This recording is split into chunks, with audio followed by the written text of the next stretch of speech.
donc remercier l'association Actogène, Magora, donc pour le réseau, et également donc toute personne ici présente.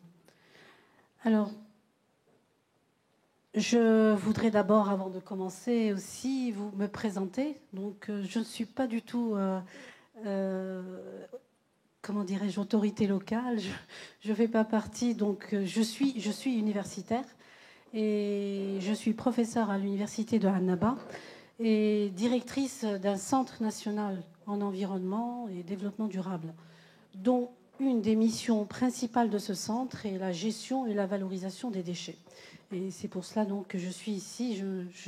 Je viens ici donc pour vous présenter la nouvelle stratégie de gestion des déchets en Algérie. Nouvelle stratégie qui a été... elle n'est pas encore active, effective. Donc, elle a été élaborée donc, en 2018 et avec la conjoncture actuelle, donc ça a pris un peu de temps. Alors, j'ai été ravie que Dr Kais donc, ait parlé un peu de l'université et des chercheurs. Et l'intervention de l'université et des chercheurs est primordiale dans la valorisation justement et le recyclage. Donc, et c'est pour cela que je commencerai par dire que la thématique de l'environnement et de la gestion des déchets doit être également donc conduite par les universitaires, à même de lui donner toute sa pertinence scientifique, éducative et surtout environnementale, entendue dans son sens territorial et durable.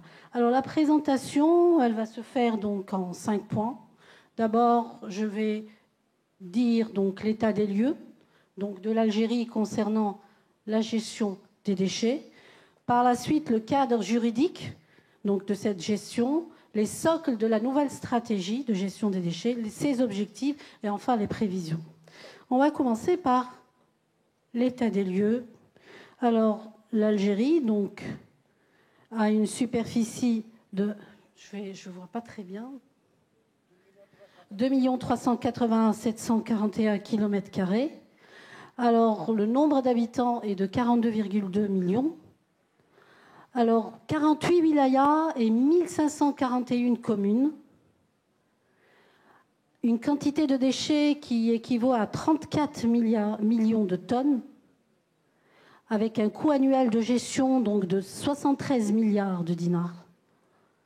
Le nombre de centres d'enfouissement technique de déchets ménagers est de 177 en Algérie, et les déchets résiduels, il est de 38. Alors, mais bien sûr, ces CET-là ne sont pas vraiment conformes aux normes de protection de l'environnement, mais à côté de cela, on a énormément de décharges sauvages, et surtout au niveau du sud. Alors, donc, au départ, donc, l'Algérie a beaucoup... Donc, avant d'élaborer cette nouvelle stratégie, donc, il faut savoir qu'il y a eu deux programmes, un programme et un plan d'action, et l'Algérie donc, a investi donc, dans cette gestion de déchets à partir des programmes nationaux de gestion des déchets ménagers assimilés, donc les DMA, donc au niveau du PROGDEM 2002. Ensuite, en 2003, le plan national de gestion des déchets spéciaux, donc le PNACDES. Donc, et ceci donc, a permis donc, la réalisation d'acquis non négligeables, tant sur le plan institutionnel et juridique que sur le plan technique et financier. Alors, mais bien, et ceci donc a été en fait le socle primitif pour l'élaboration de la nouvelle stratégie. Alors, il y a un cadre juridique qui est vraiment présent donc, pour la gestion des déchets. Donc déjà en 87, donc ça c'est la loi de la protection de l'environnement. Puis ensuite il y a eu deux lois. La loi du 5 février 83 relative à la protection, non, excusez-moi, la loi numéro 0119 du 2 décembre 2001 qui est relative à la gestion, contrôle et à l'élimination des déchets. Alors cette loi, donc on verra plus tard qu'elle va être donc dans le cadre juridique, donc au niveau de la nouvelle stratégie, elle devrait être réformée. Alors, donc plusieurs décrets. Alors, comme vous voyez, donc je ne vais pas les énumérer. Donc, il y a en 2002, 2003, 2004, 2005, 2006. Il y a également des décrets sur la gestion des déchets suite à des conventions et accords internationaux, notamment la Convention de Bâle et également donc, tout ce qui est donc, également la Convention qui est adoptée au niveau de Stockholm, la Convention de Stockholm du 22 mai 2001. Alors, les socles de la stratégie nationale de gestion de déchets, donc j'écris Horizon 2035 parce que cette stratégie, donc, elle a commencé, c'est-à-dire elle a été préélaborée donc en 2019 et elle va aller jusqu'à 2035.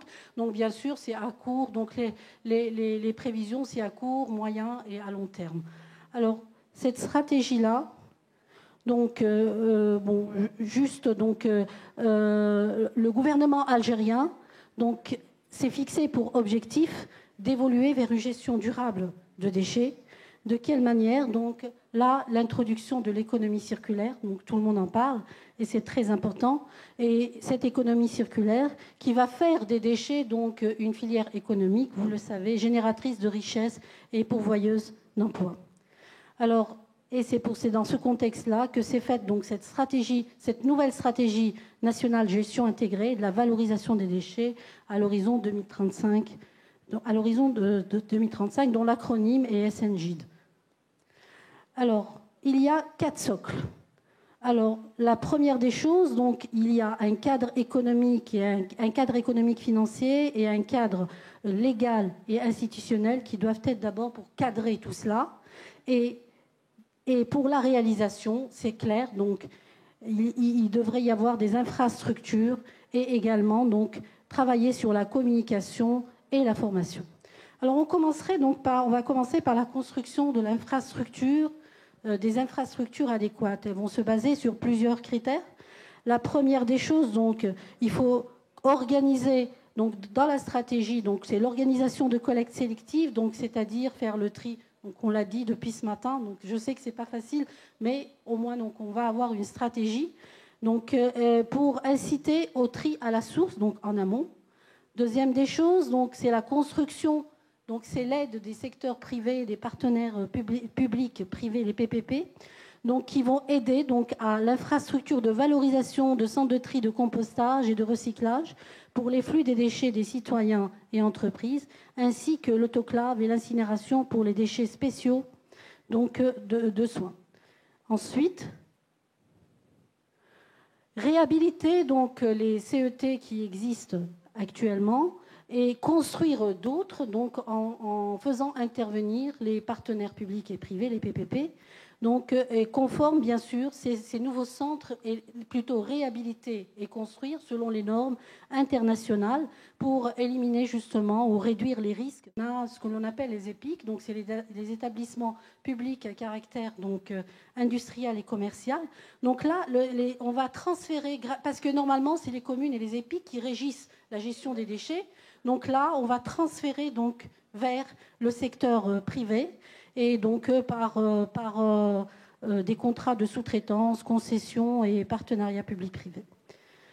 Deuxièmement, donc, c'est la réduction progressive dans les prochaines 5 années, donc à partir de 2019, des subventions de l'État aux EPIC, donc de collecte et de traitement. Et enfin, favoriser, et c'est très important, la participation du secteur public en les incitant justement et les aidant financièrement, par exemple par réduction du taux d'intérêt, bénéfices fiscaux pour les nouvelles entreprises et autres. Alors, l'adaptation au cadre légal institutionnel, donc la première des choses, c'est la réforme de la loi, je vous ai parlé tout à l'heure, la loi 0119 donc, qui a été faite en décembre 2001, donc en mettant c'est-à-dire en valeur l'économie circulaire. Deuxièmement, donc faire des comités de concertation publics pour les différentes filières, regroupant les acteurs publics et privés. Et enfin, mettre en œuvre un système de suivi, d'inspection et de contrôle afin d'améliorer la connaissance et la gestion des déchets. Et le dernier point, donc le dernier socle, donc, et qui est clé également, c'est la communication et l'éducation. Alors, au départ, donc, il faudrait utiliser donc, la responsabilité élargie des producteurs pour sensibiliser le grand public à la pratique quotidienne du tri à la source. Donc, en fait, c'est la sensibilisation. Ensuite, faire des programmes de formation donc, au secteur public et notamment pour les bureaux d'études, les architectes et les maîtres d'ouvrage. Et enfin, et ça c'est très important et primordial, nous donc au niveau de notre centre, donc je ne vais pas vous donner donc l'expérience que nous avons déjà faite, donc c'est justement aller vers les écoles et faire de l'éducation environnementale. Et en Algérie, donc nous avons dans chaque commune, nous avons une maison qu'on appelle la maison de l'environnement et qui nous aide justement à faire cette éducation et inviter donc des enfants et ramener des enfants qui sont en fait les ambassadeurs justement pour aller vers leur famille et leur expliquer donc nos concepts. Voilà. Donc, alors cette stratégie, elle repose sur 5 objectifs. Le premier objectif, c'est la limitation de la génération des déchets ménagers et assimilés, donc à 1,1 kg par habitant, et la favorisation de la prévention des déchets. Deuxième, c'est l'encouragement au tri sélectif, donc à la source, c'est-à-dire en amont, de manière à recycler ou composter. Et ensuite, troisièmement, éradication des décharges sauvages. Ça a commencé dans certaines régions donc, de chez nous, donc Monsieur Bourras, donc au niveau de l'Ouest. Bon, il y a également au niveau de l'Est, mais ce n'est pas aussi prononcé que chez vous. Donc la gestion des risques par fermeture pour tout type de décharge. Et enfin, l'élimination de déchets ultimes à travers les centres d'enfouissement technique conformes aux standards internationaux. Donc chez nous, à Naba, donc on a justement un centre donc, qui a été fait juste au niveau de la nouvelle ville pour justement ces déchets ultimes, et ils ne sont pas au niveau de l'enfouissement technique qui se retrouve chez nous à Albouni. Alors, également, donc, pour la mise en œuvre, elle va reposer cette stratégie sur le principe pollueur-pollué et couverture de 100% des frais opérationnels de la collecte et du traitement. Excusez-moi parce que je ne vois pas très bien, je n'ai pas mes lunettes, les lunettes qu'il faut. Alors, comment justement mettre en œuvre cette stratégie ?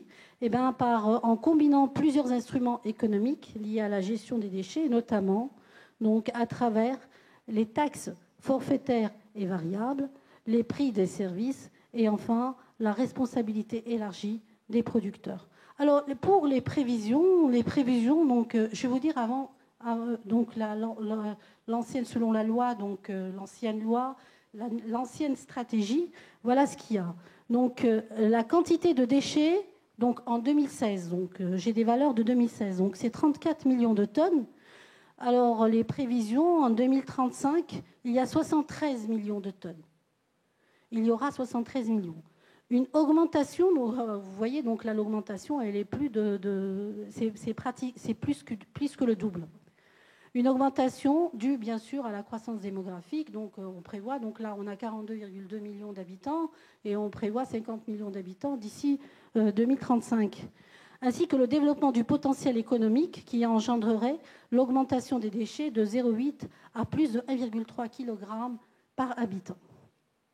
Du côté coût, le coût annuel de gestion des déchets subventionné totalement par l'État, donc en 2016, donc je n'ai eu que celui de 2016, donc jusqu'à 2016, donc il est de 73 milliards de dinars. Alors, si on ne bouge pas, donc d'ici 2035, on arriverait à 178 milliards de dinars, donc plus du double. Alors, d'où la nécessité de changements structurels dans la gestion des déchets et l'orientation vers l'économie circulaire. Et cette économie circulaire donc, va créer donc, plus de 40 millions de nouveaux emplois, 40 000 nouveaux emplois dans le secteur privé, réduction des émissions nettes de gaz à effet de serre de 45 millions de tonnes et enfin un gain environnemental équivalent au terme économique de 150 millions de dinars. Alors bien sûr, comme je vous ai dit tout à l'heure, donc moi, je ne suis pas décideur, je suis pas décideur, je suis chercheur. Et ça fait partie, donc normalement, cette affaire de gestion de déchets, bon, depuis qu'on a commencé, on part directement vers les collectivités locales, les élus, etc. Mais en fait, tout le monde est concerné par cela.